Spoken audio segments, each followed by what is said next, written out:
Ce soir à 21h10, TF1 diffusera le 3e volet de La famille Tuche. Cette sympathique comédie met en scène une famille haute en couleurs, parfois un peu beauf et caricaturale. Mais de qui s'inspire la famille Tuche? Depuis 2011, la famille Tuche fait exploser le box-office. Le duo de Jean-Paul Rouve et Isabelle Nanty, accompagnés de leurs enfants Sarah Stern, Pierre Lotin et Théo Fernandez, et de leur mamie Claire Nadeau, sont devenus peu à peu des stars du cinéma français. Il y a quelque temps, la comédienne nous racontait comment elle avait connu son mari de fiction, Jean-Paul Rouve.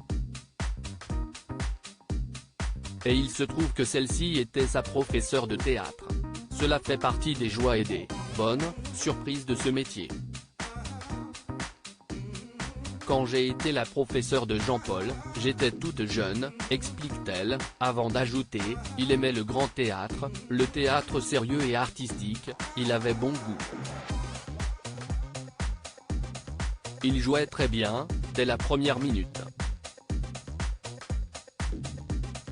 On comprend mieux d'où vient la complicité entre les deux acteurs.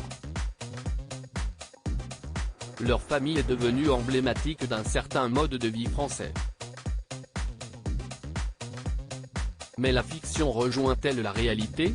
Ou plutôt, la réalité a-t-elle inspiré la fiction? Une famille inspirée de leur expérience personnelle. Une des grandes particularités de cette famille est leur accent à couper au couteau. Or, la façon de parler de Jeff Tuche serait inspirée de l'enfance de Jean-Paul Rouve.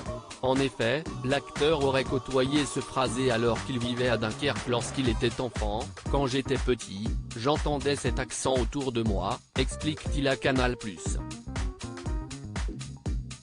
Isabelle Nanty, quant à elle, s'est aussi inspirée de son expérience personnelle pour interpréter le personnage de Cathy Tuche.